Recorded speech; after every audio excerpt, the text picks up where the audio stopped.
Sytë zemrësime I ngre në qiell të ty o shpëtimtar, shpëto më me ndriqimin tënd. Më shirona ne që më katoj më shumë, çdo orë o Zoti Krisht, dhe jepna përpara fundit mënyra që të pendohemi përpara Teje.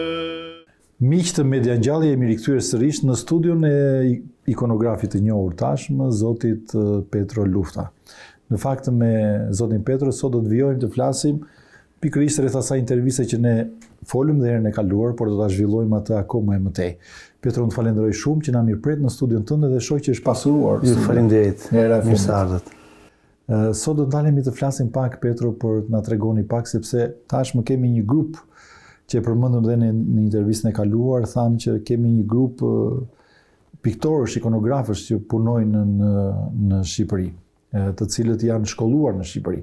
Dhe pyetja e parë është do të pyes Petro pikërisht për atelien e ikonografisë. Kur u hap këtu në Shqipëri? Çfarë viti? Në dijenin time, sepse unë kam ardhur në vitin 1997, në tetor të vitit 1997. Por është hapur një vit më përpara. Më saktë në fillim të vitit 1997 përfundoi edhe ishte gati për të dhënë mësim për të punuar ikonat. Më kujtohen ikonografët e parë, të cilët unë kam qenë një prej tyre, pjesë e tyre, Josif Çano, Mateo Pojani, Eduard Sina, I cili ai më pas punoi mozaikun. Ikonografja e parë pas periudhës komuniste, sepse kështu I bie të themi, Kristina Çuko. Kanë ardhur shumë ikonograf të tjerë, ose piktorë të cilët kishin dëshirë të punonin ikonografinë, por më pas nuk e vazhduan ta punonin ikonën. Do shta u desh pak durim, pak vullnet, por këta ishin të parë. Nuk është aq e lehtë. Sigurisht që nuk është aq e lehtë. Mbaj mend që në këtë periudhë fal fortlumturisë të ndjerit kryepeshkopit Anastas, ai e dha idenë për të u kriju kjo atelier. Dhe ka funksionuar kështu, ka qenë një ambient I cili ishte marrë me qëra. Sigurisht e pagonte gjithçka, çdo gjë ishte paguar nga kryepeshkopi, duke filluar nga ngjyrat, nga fletët e floririt, suporti, druri, madje vinin dhe ikonograf nga Mali I Shenjtë, Murgjë, edhe Murgesha, të cilat ata jepnin na mësonin mënyrën e punimit, ngjyrat të cilët ata përdorin në manastirët e tyre, dhe kjo ishte një si shkollë për ne. Sepse, siç e dim, shkollë ikonografie kishte kryepeshkopi hapi në vitin 2000, edhe më pas vazhdoi një shkollë 2 vjeçare pas shkollës së mesme, por deri në atë moment shkolla ikonografie Shqipëria nuk ka pasur. Sigurisht në periudhën komuniste s'bëhet fjalë, por edhe pas demokracisë, kjo ishte ateliera e parë për ikonografinë bizantine. Pastaj në vitin 2000 u ndërtua me bekimin e kryepeshkopit kompleksi Nazaret, edhe në katin e tretë aty u krijua na u dha hapësira për të punuar ikonografinë bizantine. Kryepeshkopi deri në atë periudhë bashkë me arkitekt ndihmës të tjerë, më kujtohet shumë mirë Patër Teologu, arkitekt nga Mali I Shenjtë, Murg, Arkimandrit, I cili ai punoi jo vetëm për ndërtimin dhe projektimin e kishave, por ishte pjesë e bashkëpunimit tonë. Na ndihmonte her pas here edhe duke na pasuruar bibliotekën tonë me libra të ikonografisë bizantine, sepse është shumë e nevojshme për të punuar një ikonë, pa ato është si një shkollë më vete. Nuk kishim, është një lloj informacioni që ne na jepet nëpërmjet një libri, në të kundërtën ne duhet të shkojmë të shikojmë ato nga afër. Kjo ishte ajo periudha e parë ku ne filluam ikonën. Sigurisht ikonat e parë nuk kanë qenë të mira, të punuara me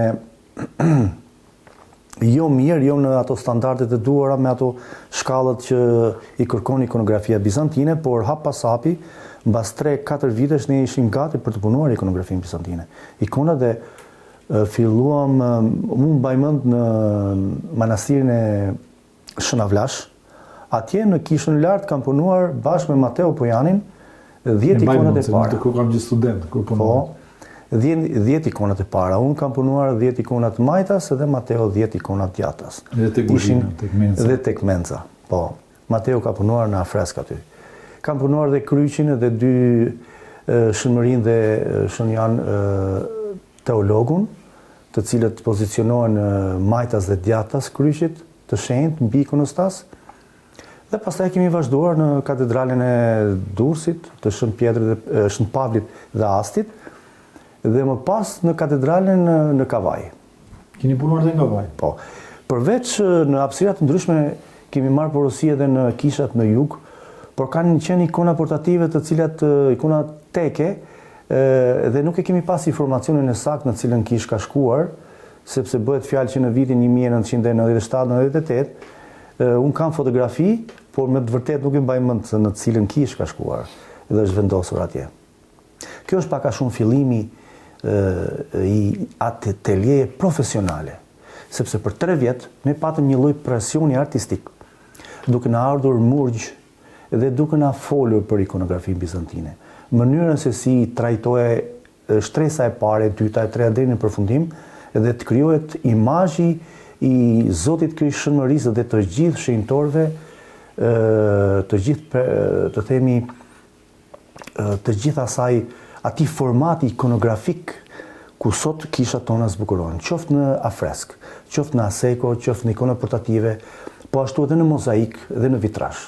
Sigurisht kemi pasur mjeshtra të cilët janë stacionuar, siç kemi Eduard Cinën, i cili ai është një super profesionist në mozaik dhe në vitrazh. Kjo është.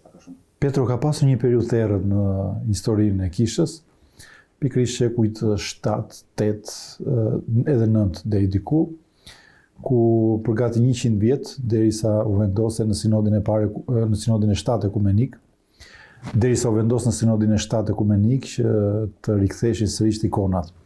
Pra për gati 100 vjet u bë një luftë shumë e madhe ndaj ikonave. Ai që njihet si lufta e ikonave apo ikonoklazma. Ikonoklazma.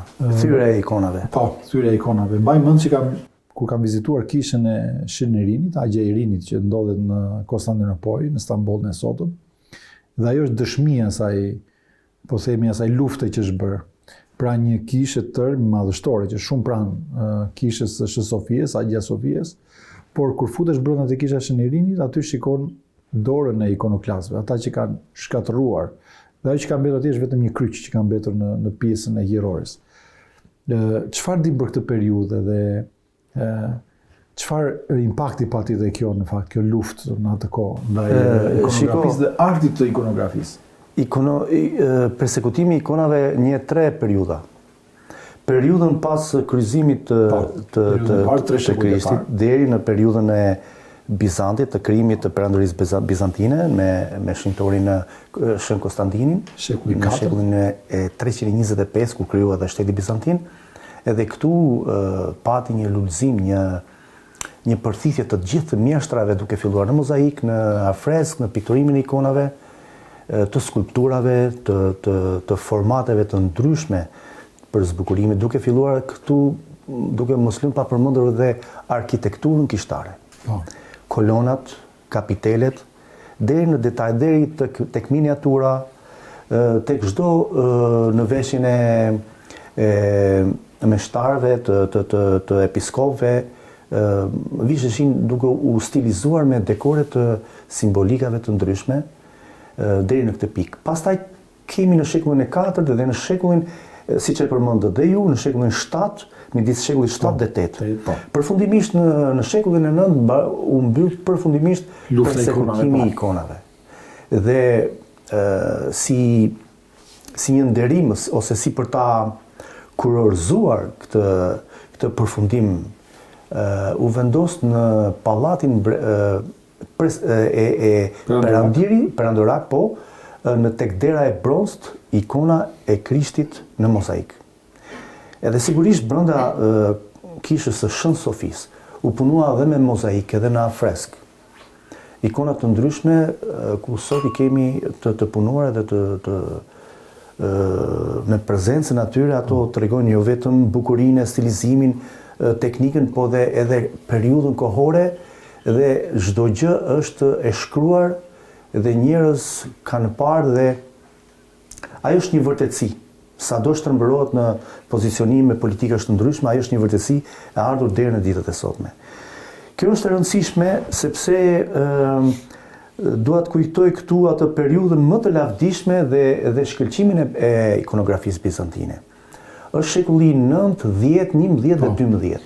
Mbas përndjekjes pati një shpërthim të madh. Po, pse janë këto 3 shekuj? Dhe shpesh herë ne themi me pak shaka që arti ikonografik është bërë dhe nuk mundet të ndërtosh një teknik më të përsosur.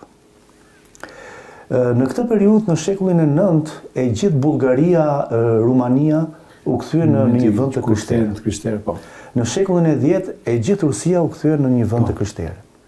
E si pasojë e kësaj, ishte nevojshme të ndërtohen kisha, edhe pas ndërtimit të këtyre veprave të kultit, duheshe të pikturohej, të zbukurohej, të vendoseshin në përvendet e tyre që të ishtin funksionale, gjithçka, edhe pati lullëzim dhe pati një përhapje shumë të madhe në këto periudha. Mua më kujtohet periudha e Maqedonisë, dinastia e Ohrit, ku në shekullin e 12 pati një lullëzim jashtëzakonisht të madh. Kujtoj këtu Manuel Pancelino, i cili ai punoi pothuajse në të gjithë Evropën e vjetër, të themi në Iliri, në Serbi, në Greqi, në Malin e Shenjtë, në Konstantinopoj. Por le të kujtojmë, le të marrim me faza, sepse në shekullin e 10 ne dim shumë mirë që kemi një ndarje të kishës ortodokse dhe katolike. Më saktë 1054. Në këtë periudhë ishte perandoria Komnene, e cila na intereson pjesa artistike ku zhvilloheshe kjo lloj teknike, ishte mozaiku, vitrazhi, dhe ikonat ishin vërtet të fuqishme për sa i përket vizatimit, anatomisë dhe thjeshtësisë, dhe ajo lloj bukurie që ne e shprehim sot ishte një bukuri e ndërthurur me teologjinë e misterit të kishës. Këtu është dhe ajo momenti që një ikonograf duhet ta ketë parasysh përpara se të fillojë të punojë një ikonë. Në këtë moment, deri në vitin 1200, kur kemi kryqëzatat dhe të gjithë mjeshtrat në këtë periudhë, sigurisht edhe në këtë periudhë pati një stilizim tjetër, u fut në qarkullim, ose të themi u ngrit lart jo vetëm pikturimi, po edhe forma, skulpturat në këtë periudhë. E gjithë kjo peshë artistike u stacionua, u mor nga Konstantinopoja dhe lëvizi për në Venecia. Dhe në periudha të ndryshme neve kemi edhe shpjegime, sepse edhe rilindja italiane ka një kopim nga teknika e ikonografisë bizantine. Pastaj kemi një rikthim të perandorisë bizantine në vitin 1261, ku spikatën ikonograf të fuqishëm, dhe në këto periudha të ndryshme, në këto 2 shekuj, me këto lëvizje, neve kemi ikonograf dhe mjeshtra shumë të mëdhenj, të cilët kanë punuar në malin Sinai, në Sicili, në Venecia po ashtu, sepse u stacionua nga Konstantinopoja deri në Venecia, por kemi manastire të ndryshme edhe atelier në Serbi, sepse jo vetëm shteti bulgar, i cili ka ikonograf shumë të fuqishëm, më vjen keq se unë kam informacion të saktë në lidhje me ikonograf përsa i përket emërtimit të tyre, por i kam parë ikonat bulgare, edhe janë vërtet të fuqishme. Stili bulgar është pak a shumë i njëjtë me atë stilin rus. duke qenë se janë dhe vende slave, apo ashtu dhe Serbia, kishin një ndikim për sa i përket mënyrës së punimit. Këto kanë qenë lëvizje të ndryshme dhe kjo ka ndikuar edhe për hapjen e atelieve. Kjo ka ndikuar edhe shumë është vlen për të përmendur ajo kërkesa artistike. Kur njerëzit flisin për një ikonograf, bëheshe fjalë për një mjeshtër shumë herë më të madh se një piktor. Kur njerëzit shikonin një ikonograf, e shikonin një sy tjetër në kuptimin artistik, sepse kjo peshë artistike që duhet kishte një atelje që të merrte emrin atelje ikonografike, nuk bëhet fjalë që të bësh një ikonë thjesht dhe ta mbarosh. Absolutisht. Një ikonë e cila dilte nga këto atelje, ajo mund të mbaheshe 3 deri në 6 muaj derisa ajo të ishte përfunduar mirë, të kishte të mbarte atë qëllimin e ikonës, mos ishte e bukur, po të ishte e mirë. Kjo është shumë e rëndësishme. Mbartin dhe atë vlerë që kanë edhe sot, për shumë, një ikonë punuar para 300 vitesh, 400 vitesh. Sigurisht u trajtua druri, u studiua druri, sepse ajo do mbante të gjithë peshën artistike dhe do ta përçonte nga një histori, nga një periudhë tjetër. Pavarësisht nga luftrat që kanë ndodhur, kjo është pasojë e politikës që është ndjekur më vonë, mos i futemi kësaj pjese, por mjeshtrat të cilët kanë punuar ikonografinë bizantine, ata e kanë bërë punën e tyre më së miri. Edhe unë them me plot bindje, unë them ata ishin shumë të thjeshtë. Ata nuk e dinin se çfarë kanë punuar. Unë shikoj që ikonat e tyre sot janë mësim për ne, janë shkollë për ne. Nuk janë të paarritshëm. Sepse me logjikën time unë shikoj këtë gjë që sot të them të drejtë edhe më vjen keq. Njerëzit janë pak materialistë dhe shikojnë ikonën edhe pak si biznes, më vjen keq për këtë. Por atëherë njerëzit ishin më të thjeshtë, nuk kishte ai luks që është sot. Edhe ndoshta ishte pak më sfumatur kjo pjesa e biznesit. Sigurisht njerëzit jetonin atje, po kishte ambicie kush të punonte ikonën më mirë. Edhe duke qenë se këto atje ishin afër manastireve, kishte ndikim shumë të madh ajo pjesa shpirtërore. Edhe shikonin punimin e një ikone, jo si një vlerë që do e merrte dhe do e ekspozonte për ta shfaqur njerëzve, po për ta vendosur aty, të mbyllte gojën dhe tikte. Ajo punë që është bërë atëherë, sot flet. Ndoshta ne nuk njohim ikonograf ose murë që cilët nuk kanë shkruar emrin aty, po ato Zoti i di, janë atje ku janë dhe nuk janë të harruar. Kemi një periudhë të rëndësishme në Kish ku vendosen ikonostaset. Pra, Kisha del nga ajo formati i saj në kuptimin që pjesa e naosit me pjesën e Jerores thuaj se nuk ishin një ndarje, më pas Kisha vendosi të ketë një ndarje. Dhe kjo ndarje që bëhet nëpërmjet naosit, pra vendi ku qëndrojnë besimtarët në adhurim dhe gjithashtu të klerikëve që qëndrojnë në pjesën e Jerores, ndahet tashmë në ikonostase. Ku vendosin ikonostaset? Është shekulli 11 midis shekullit 11 dhe 12. Është periudha e dinastisë maqedonase.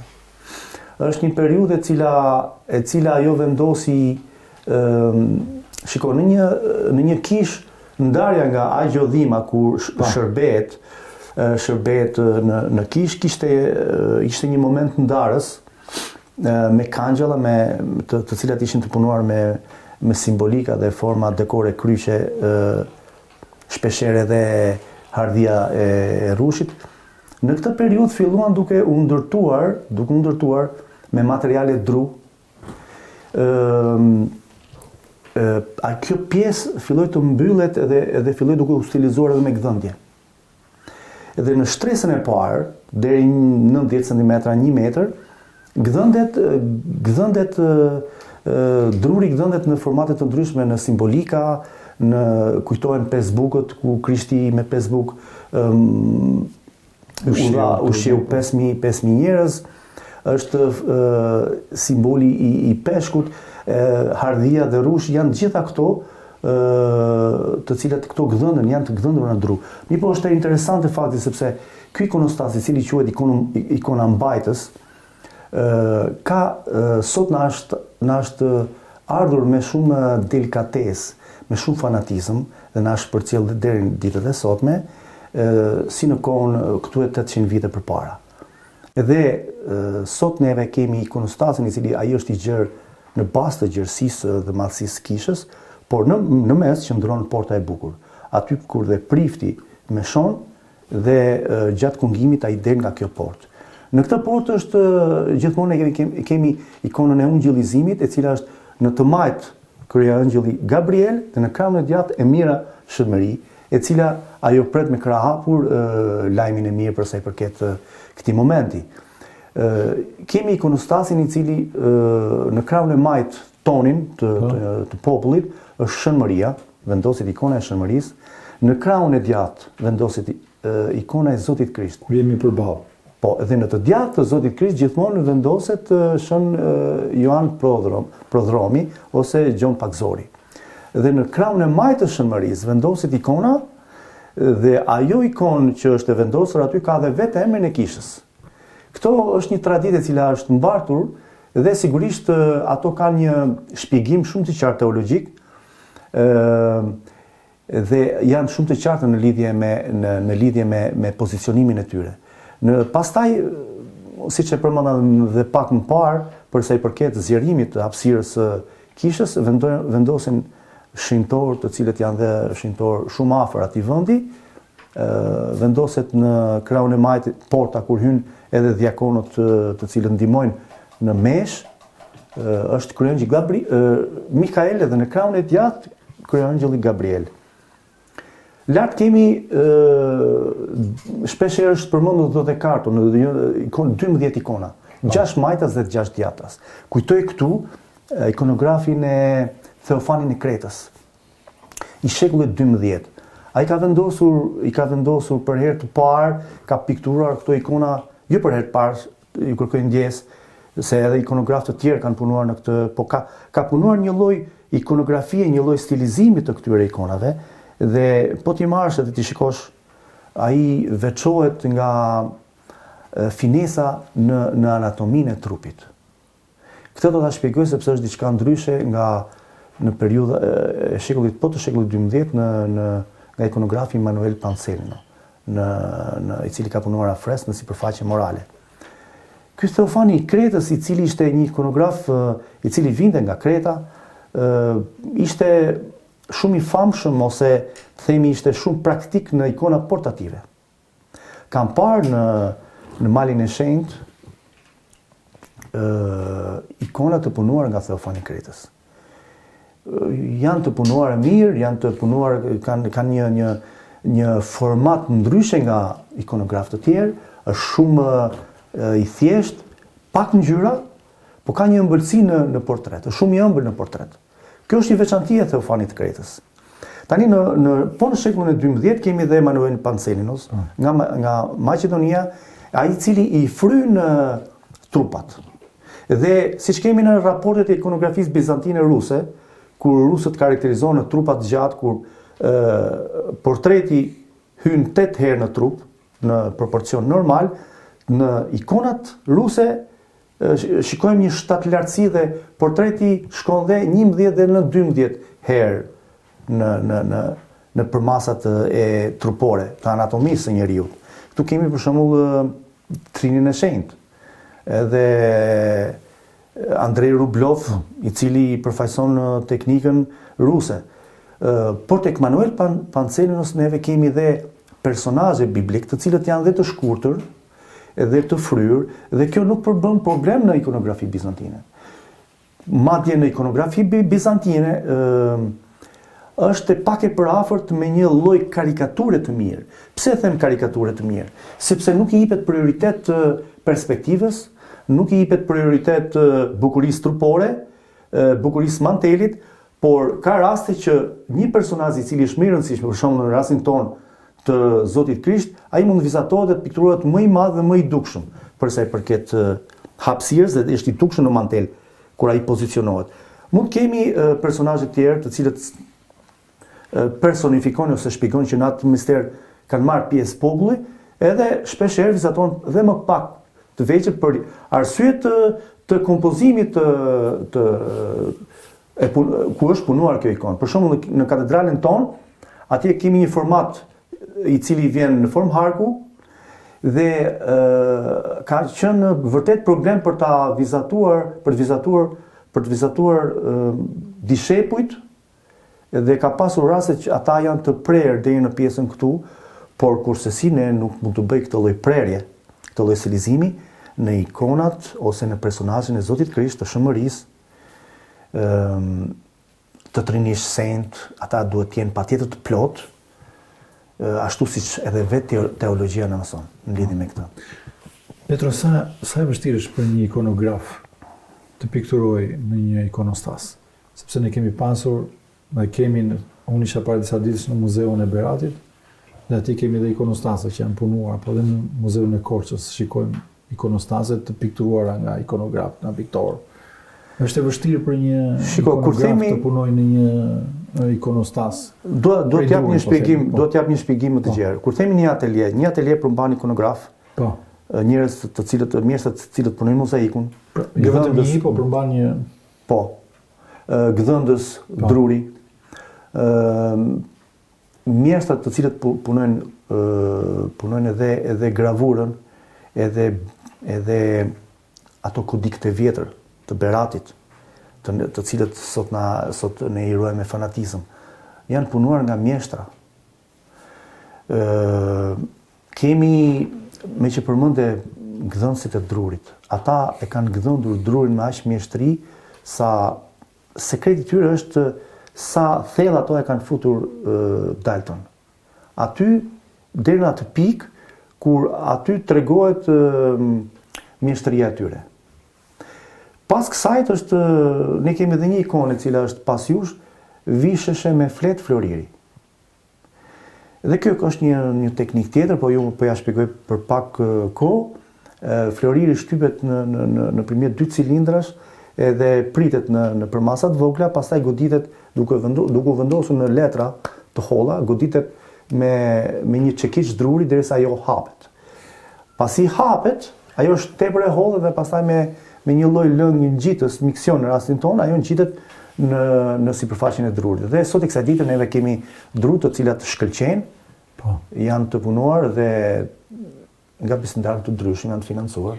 Arrihet që edhe në dru të vendoset arë, sepse kemi parë për shembull disa ikonostase. Po, siç punohet në ikonografi bizantine. Sigurisht është e mundur domethënë. Po, suporti i ikonës është druri. Druri stukohet, vendoset një beze, pas bezës është një lloj pluri që bashkohet me tutkallin, krijohet një masë diku ke 1.5 mm, smerilohet mirë dhe ne kemi ikonat që punohen sot. Kjo është fletë floriri. Dhe në këtë moment që jam në rastin tonë këtu floriri shkëlqen. Kjo quhet një teknikë stil voto, gold shine. Ka 2 shtresa floriri. Këtu shkëlqimi nuk është sekreti i florit, por shkëlqimi është tek sekreti i sipërfaqes së lëmuar. Duhet përgatitet kur ti vendos floririn, shtresën e parë dhe shtresën e dytë, dhe me dhëmbin me fildish, me dhëmbin e elefantit, ti e bën të mundur ta shtypësh dhe ajo fillon e shkëlqen. Është e vështirë, ka mënyrën e vet, po sigurisht mund t'ja arrijnë. Dhe për të bërë këtë nuk është e nevojshme të jesh një ikonograf. Dhe përsa i përket kësaj, se lind pyetja në lidhje më bëri një pyetje sa e vështirë është për një ikonograf, ose thjesht edhe për një piktor, për t'u bërë ikonograf. Ka disa etapa. Gjë e parë që unë kam dëgjuar dhe e them, duhet durim. Duhet të studiosh atë teologjin, të studiosh të gjithë, paka shumë edhe fillosh ta studiosh edhe paralelisht kur ti edhe punon. Por nuk mund të bësh një ikonë brenda ditës, siç ti mund të bësh një pikturë. Ajo ka kohën e vet. Sa më tepër ta punosh një ikonë, aq më e mirë del. Se fillon e studion raportin e ngjyrave, kush të dali drita më e parë, drita e dytë dhe drita e tretë. Ikonografia ka këtë gjë e parë, që ka ikonografia është portreti, drita e portretit. Pastaj mantelja në element të dytë dhe të tretë. Por meqense është e punuar në suport druri, atëherë edhe sepse sipërfaqja e florit është të personifikon parajsën ku shenjtori është i pikturuar atje. Janë disa detaj që nuk di, por ikonografia ka një hapësirë edhe është edhe e këndshme. Shpeshherë piktorë të cilët janë stepur, janë tërhequr, kanë thënë që është e vështirë dhe nuk kemi mundësi ti ndjekim këto hapa. Por në faktikisht edhe në pikturë ka hapat e veta. Mbaj mend një profesor i akademisë ka ardhur në studion ton, ka provuar të punoj ikonografi dhe më pas ai nga mosha nuk mund të rrinte në atelien ton, vazhdoi të punonte në atelien e tij. Pas një 2-3 muajsh, ai arriti të realizonte një ikonë me ato mundësitë e veta. Edhe mendoj se ishte ikona e fundit e atij, pastaj unë dëgjova që ai kishte ndruar jetë dhe e kam një fotografi të ikonës së tij edhe e ruaj dhe arrit të shikoj që të punosh një ikonë nuk ka nevojë të jesh i ri, i vjetër, është element i kohë, ai e kishte atë jo si një diçka që e kishte harruar në syrtare dhe donte ta bënte, por e ndjente të punonte një ikonë, edhe pse ishte besimtar, e ndjene si detyrim ta punonte një ikonë. Kur ti punon ikonë, ke një lloj marrëdhënie me Zotin. Këtë e provojnë të gjithë ikonografët. Është e lehtë ta punosh ikonën sepse duke qëndruar përballë asaj që ti krijon, ty të vjen ideja e të kujtohet ai momenti kur Zoti krijoi botën, krijoi gjithçka. Edhe ti po bësh një mita e atij lloj krijimi edhe ti po e krijon. Domethënë të krijohet një lloj adrenaline e mirë, e bukur, e cila shoqërohet me atë gazin, me atë haren, me atë portretin e Zotit që ti ke përpara, edhe krijon një marrëdhënie me atë, edhe fillon e flet. Dhe ikonografi ndjen një lloj satisfaksioni kur ai arrit të përfundojë atë. Është gjë e bukur. Petro, ku ka qenë shekulli të themi që shkëlqeu në ikonografi? Ne kemi pas edhe ateliet tona këtu në Shqipëri, por kur janë momentet më të spikatura në historinë e kishës? Kur arriti majat, themi, ikonografia bizantine? Atëherë, se themi për veprat, pikturat e mëdha në Perëndim që arritën në kohën e rilindjes, po në Shqipëri. Në Bizant, themi, apo edhe në Shqipëri. Ne njohim, sigurisht kemi studiuar rilindjen italiane, artin e vjetër grek, periudhën bizantine, por le të kthehemi tek periudha bizantine dhe post-bizantine e vendit tonë, e cila në periudhën në shekullin 12-13 ne nuk kemi shumë ikona të mira, sepse Shqipëria ka kaluar një peripeci jashtëzakonisht të luftrash, problematikesh të mëdha, të cilat ikonat janë bërë objekt të vjedhjesh, objekt sulmesh, dhe kemi edhe atë momenti kur Shqipëria u pushtua nga shteti otoman, dhe ata bën që të sfumohet dhe mos kishte një vazhdimsi, jo më rritje të ikonografisë bizantine, por manastiret arritën të rezistonin dhe të punonin ikona, dhe kemi edhe ikonograf laik të cilët kanë punu ikonën, dhe sot e kësaj dite të pak nga shekulli 14 deri në këto periudhë, në këtë ditë që flasim, ruhen këto ikona në Muzeun Kombëtar të Korçës, të Tiranës dhe në një vend tjetër, nuk e di, po ka persona privat, civil që kanë ikona të ruajtura privatisht dhe i ruajnë mirë, bëjnë që i ruajnë privatisht me fanatizëm. Tani them këtë që ku shkëlqeu, në cilin shekull shkëlqeu ikonografia bizantine në vendin tonë. Gjën e parë që më shkon në vendin Onufri, i madhi Onufër. Por kemi pasur edhe ikonograf Shpatarakun, miniaturist, i cili ishte më i mirë se Onufri. Unë e kam përmendur dhe në një emision tjetër. Po le të dalim ke kjo periudhë e cila është e rëndësishme për të thonë, dhe madje lind pyetja përse nuk jepen të shpjegime në akademinë tonë të arteve. Njihet në statusin e shpjegimit dhe të mësimdhënies, por nuk njihen detajet të ndryshme. Onufri, i madh që shpeshherë janë emërtuar ekspozita, janë emërtuar evente shumë të mëdha me emrin Onufri, por në të vërtetë ata nuk di shumë mirë se kush është Onufri. Onufri ishte një protopap, ishte një prift i cili ai ka meshuar. ai të gjithë jetën e vet ja ka kushtuar ikonografisë bizantine në një periudhë otomane shumë të vështirë. Ata kanë rrezikuar edhe veten e tyre. Dhe ka pasur edhe ateljen, ku ai ka mësuar dhe ka dhënë prej ateljes së tij kanë dalë shumë nxënës, të cilët nuk kanë qenë në shkëlqimin e Onufrit, por kanë pasur, siç kemi edhe djalin e Onufrit, i cili edhe ai ka punuar dhe ka punuar paralelisht me dinastinë themi Joan Çetirin, dinastia Çetiri, sepse kanë punuar brez pas brezi. Kemi vëllezërit zografi, Konstantin dhe Athanasografi, bashkë me bitë e tyre, Eftimiun dhe Terpon, kemi Mjal Anagnostin, i cili nuk ishte me origjinë shqiptare, por ka punuar pothuajse gjatë gjithë kohës në Shqipëri. Kemi David Selenicën, i madhi David Selenica, i cili ishte i vetmi i cili ka pasuar teknikën e Manuel Pancelinos. Neve kemi përmendur pak më parë të Manuelin i periudhës së Maqedonase. Po, dinastisë maqedonase. Dhe po e njëjta mënyrë punimi i Mihalit i shkollës Maqedonisë, kemi e shkojmë tek punimet e David Selenicës. Kujtojmë këtu në punimet e kishës së Shën Nikolës, Gjon Pakzorit, në Voskopoj, në Korç, kemi në rrethinat të kishave të ndryshme në një bazilikë e cila është e restauruar në periudhën post-komuniste dhe nga hyrësia nga fortlumturia Anastasi, por kuptohet që është e punuar për ti, sepse një pjesë është e shëmbur, por kuptohet që është e punuar nga dora e tij. Është po një mënyrë punimi i studios të periudhës komuniste, të cilët kanë punuar për kishën, kanë punuar për veprat e kultit.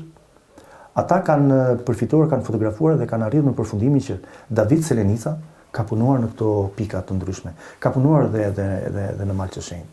Por nuk kemi informacion të saktë në lidhje me këtë.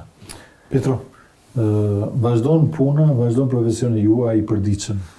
Ndodh që, edhe kjo është pyetja e fundit, ndodh që një ikonograf përsoset, pra duke mësuar vazhdimisht, duke punuar, pra të themi ka hapësirë për të përmirësuar në profesionin e vet. Apo atë çfarë mëson në bankat e shkollës, të themi, në ato kurset që u zhvilluan atë, edhe aty mbetet dhe aty, apo ka mundësi që të rritet edhe profesionalisht.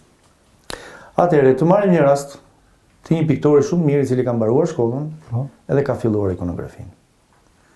Të marrim dhe një person tjetër i cili nuk ka mbaruar shkollën për pikturë, por e ka me shumë për zemër për të punuar ikonografinë. Sot kemi në më të shumtën ikonografe njerëz të cilët nuk e kanë mbaruar shkollën për pikturë.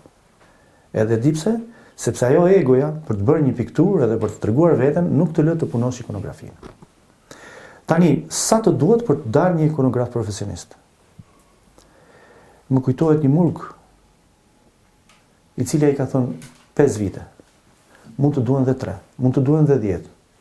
Për mendimin tim, për të bërë ikonograf i mirë, të duhet e gjithë jeta. E gjithë jeta dhe kur nuk do t'i thuash vetes që je një ikonograf i mirë, por nëse ti punon çdo ditë. Dhe mban në mendje një fjalë, e cila shpeshherë unë kam thënë, Zoti më ka dhënë këtë dhunti, edhe unë me këtë do përfaqësohem. Kam bërë kaq punë, me kaq orare të zgjatura ose të shkurtuara, por kam bërë të pamundurën. Notën do na vendosja. Fjala e fundit është e tij. Patjetër, vetë. Shikoj që janë goxha ikona, shumë e pasuruar studio. Kanë ardhur kërkesa më shumë apo? Kam pasur një dëshirë për vitesh për të realizuar një ekspozitë të dytë, sepse ekspozitën e parë kam hapur në 2008 në Ministrinë e Kulturës. Po. Dhe aty kanë ftuar personalitete të ndryshme, edhe kanë ardhur besimtar, miq, shok, kam organizuar diçka. Tani kam dëshirë shumë të madhe të hap një ekspozitë, nuk e di se kur, po jam duke organizuar, duke përgatitur suport për 30 ikona. Në shumicën nga këto ikonat janë porositë të miqve të mi, të priftërinjve në kishat e tyre, edhe sigurisht unë kam vendosur, nuk janë ikona të mia, janë porositë të cilat janë punuar, Edhe për pak kohë ato do paketohen dhe do shkojnë në vendin ku takon. Ikona që unë kam përballë është ikona e lindjes së Zotit Krisht, është një kopje, jam munduar të jetë origjinale për sa i përket ngjyrave të nufrit. Edhe unë kam dëshirë ta mbyll dhe ta mbaj në arkivën time. Sigurisht do ta paraqes kur të më jepet rasti për të hapur ekspozitën në shumë ikona të cilat i kam këtu. Lavdi Zotit, unë mendoj që pasuria ime janë këto. Dhe madje dhe një dëshirë tjetër që e kam pasur në ndërmend, edhe e them, gjatë gjithë jetës do të punoj ikonë. Nuk dua ta të ndroj, të bëj një punë tjetër dhe me jetoj qetë, kam një jetë shumë të qetë dhe më mban ikona, më mban të bëj një jetë mirë dhe të vazhdoj kështu, është gjë më fantastike. Petro, të falenderoj shumë që na mirëpritet sërish në studion tënde. Ne bashkëpunimi jonë me radion është një bashkëpunim i hershëm, nuk ka nisur sot, prej vitesh. Në arkivin e Radios së Ngjallja gjenden me 10 emisione që i keni përgatitur për ikonografi. Kështu që kemi hapësira prapë që ne të vime dhe të kthehemi sërish bashkë me Shkëlzenin, me mjeshtrin. Do mundohem të krijoj një moment tjetër, të cilët të flas për. E pa me filmike që do të rikthehemi sërish. Të vim sërish, Petro. Ju falenderoj shumë. Miqtë e Media Ngjallje, ishim me ikonografin e mirënjohur me zotin Petro Lufta, me cilin biseduam rreth ikonografisë, rreth zhvillimit, kulmit të saj, por e rreth aktualitetit. Miru takofshim dhe miru dëgjofshim në emisionet e tjera.